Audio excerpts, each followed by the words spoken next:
Es para mí un honor comparecer ante ustedes, integrantes de la Comisión de Justicia del Senado de la República. Agradezco profundamente la atención y la oportunidad que me brindan.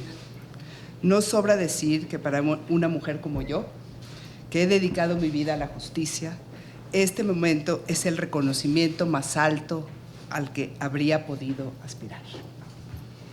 La historia ofrece pocas oportunidades para impulsar grandes cambios sociales.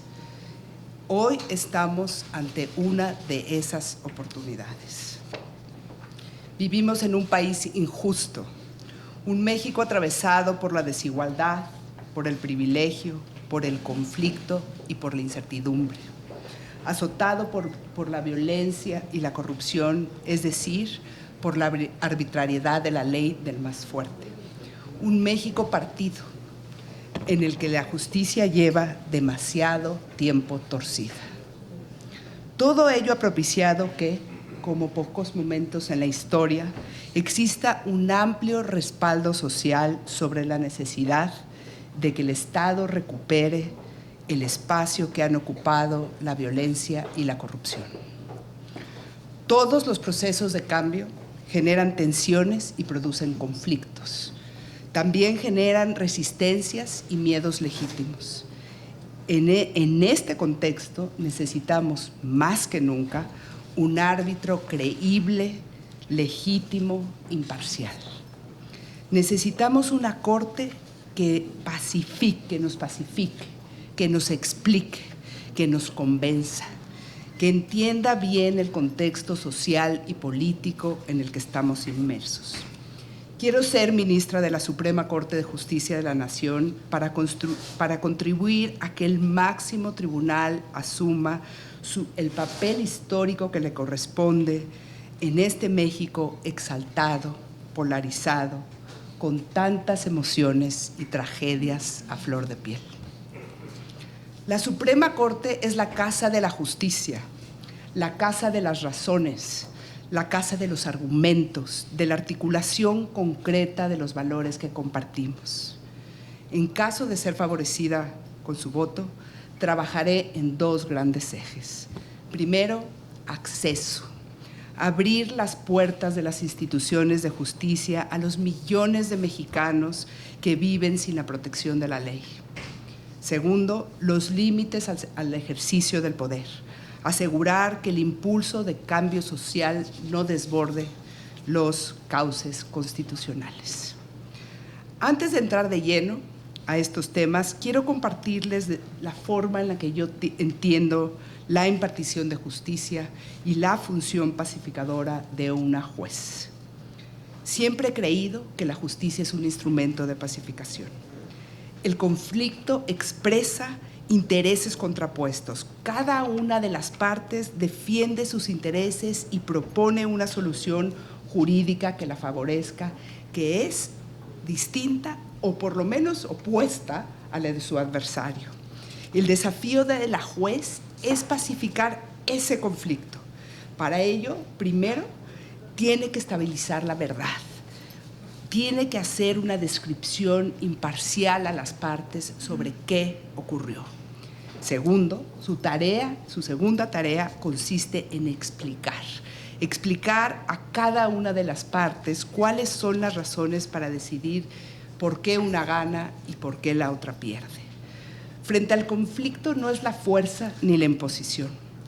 El trabajo de una juez constitucional es un trabajo de persuasión, de convencer a quien ganó y a quien perdió, a la sociedad y a los actores políticos de por qué la solución propuesta es la mejor, no solo en términos constitucionales, sino también en términos sociales, en términos políticos y éticos.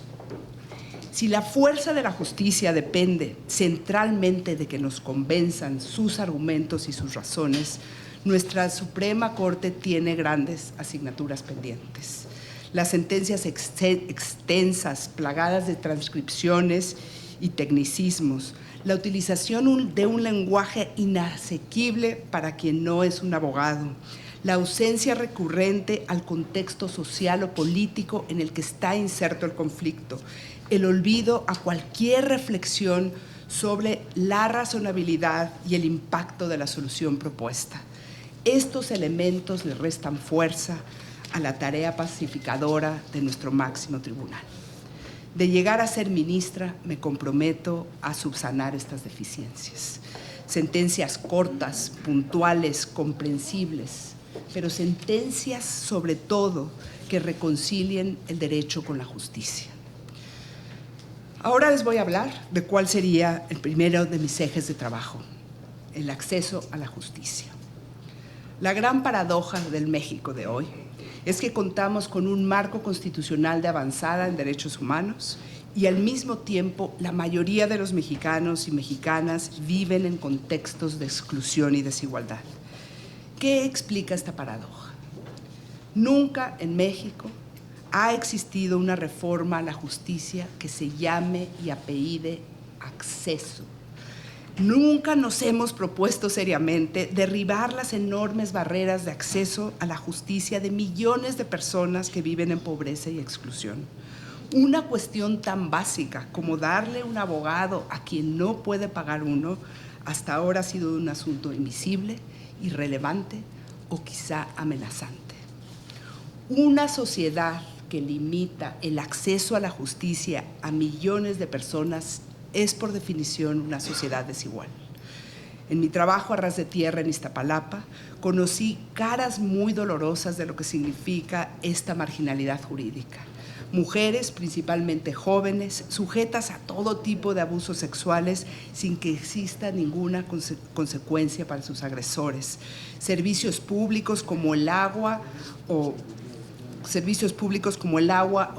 el alumbrado son intermitentes, de mala calidad y muchas veces sujetos a redes clientelares. La ilegalidad y la informalidad son las rutas más viables para obtener ingresos. Los espacios públicos están derruidos y muchos de ellos controlados o capturados por los grupos violentos. La violencia intrafamiliar es recurrente e invisibilizada. Los golpes, los asaltos, las riñas es el paisaje cotidiano. Vivir fuera de la protección de la ley es vivir en la amenaza, la incertidumbre y el desamparo de forma permanente.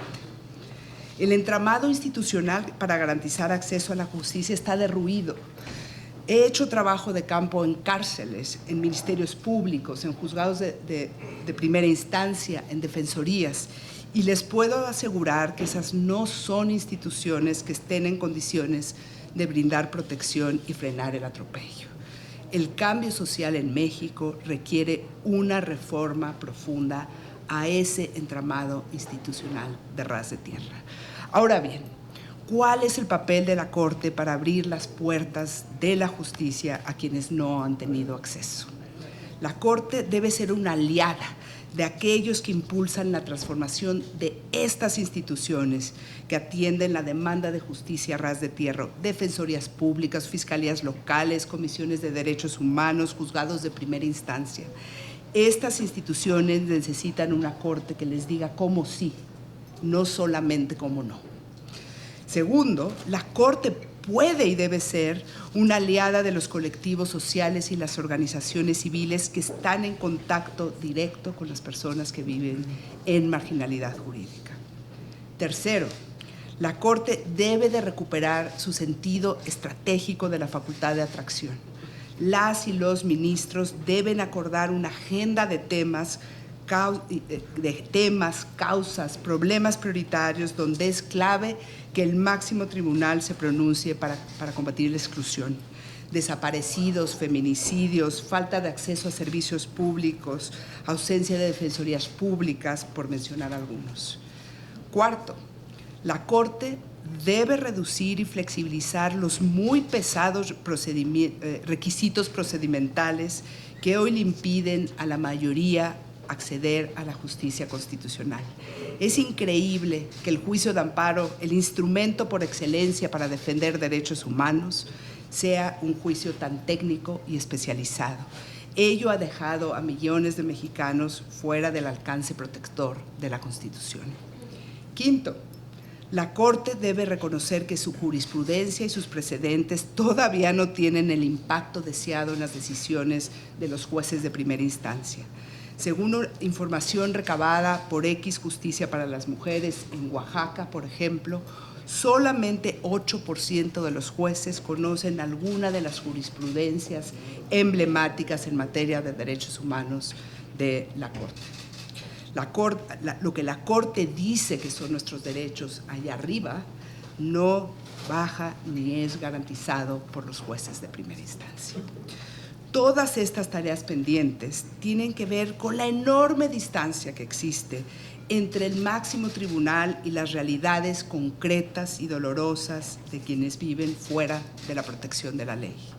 Mi propuesta es cerrar esa brecha. Es vincular al escritorio con el territorio, abrir las puertas de la Suprema Corte en dos vías. Primero, para la institución, hacer que la Corte reciba y escuche de forma permanente a los que no han sido poderosos, no tienen dinero y no tienen influencias. En lo personal, dedicar una parte importante de mi tiempo a dialogar con los colectivos de víctimas, con los jueces de primera instancia, con los defensores públicos, con los fiscales, interesados en cambiar estas realidades. Ello me permitirá tener pulso preciso para aportar contexto y visión estratégica a las deliberaciones de la Corte, pero también me permitirá comenzar a contribuir para que el impacto de las decisiones judiciales de arriba, de la Suprema Corte, lleguen abajo, a la primera instancia.